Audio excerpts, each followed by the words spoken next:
আপনার স্ত্রী প্রেগন্যান্ট। উনি মনে হয় অন্য কারো রিপোর্ট নিয়ে আসছে। এটা আমার মায়ের রিপোর্ট হইতেই পারে না।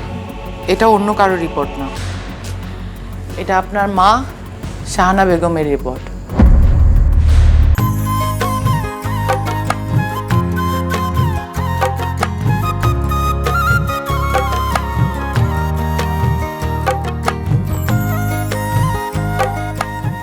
কি তুমি এরকম রান্নাঘরে আমার পাশে এসে বসে আছো কেন? নতুন বিয়ে করছি, তার উপর মাশাআল্লাহ আমার বউ যে সুন্দরী, তোমার না দেখা বেশিক্ষণ থাকতে পারি না, তাই ভাবলাম তোমার পাশে বসে তোমার একটু দেখি। ইস ঢং, যাও তো এখান থেকে, আমার লজ্জা লাগতেছে। তাছাড়া আম্মা দেখলে কি মনে করবো? মনে করবো আম্মা, মনে করবো নতুন জামাই বউ রান্না করে বসে প্রেম করতেছে। শোনো, কি রে মানে, তুই রান্না করে বসে আছিস কেন? না মা, ফারজানা তো বিয়ের আগে রান্না বান্না করে নাই, তো এই রান্না কিভাবে করতে হয় শিখাইতেছি। তুই তো নিজেই রান্না করতে পারস না, তুই বৌমারি কি শিখাবি? রান্না শিখাইতেছি না তো, ফারজানার রান্না সহযোগিতা করতেছি। কি বললা ভাইজান?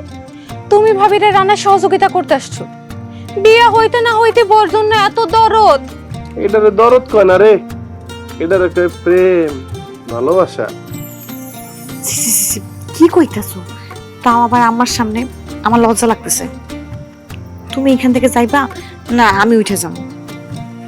না, তোমার যাওয়ার দরকার নাই, আমি যাইতেছি।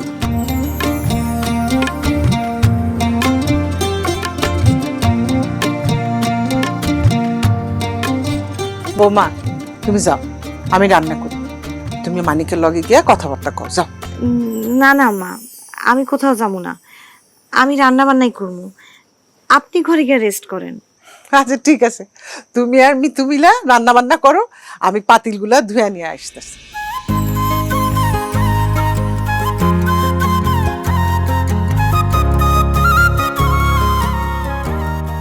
কি ভাবি, রান্নাঘরের মধ্যে প্রেম শুরু করে দিছো? ছ্যা, দুষ্টু।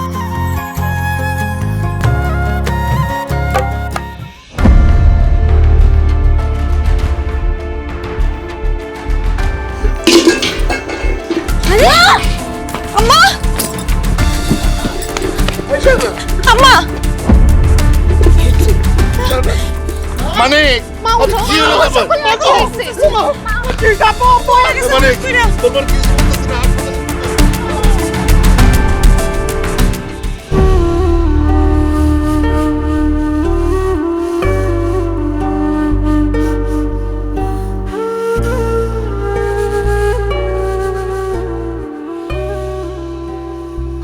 ম্যাডাম, রিপোর্টে কি আছে? আমার শাহানার কি হচ্ছে? চিন্তার কোনো কারণ নেই, আপনার স্ত্রী গুরুতর কোনো কিছু হয়নি। তবে একটা সুখবর আছে।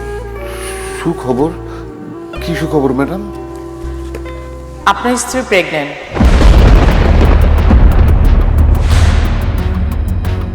উনি মা হতে চলেছেন।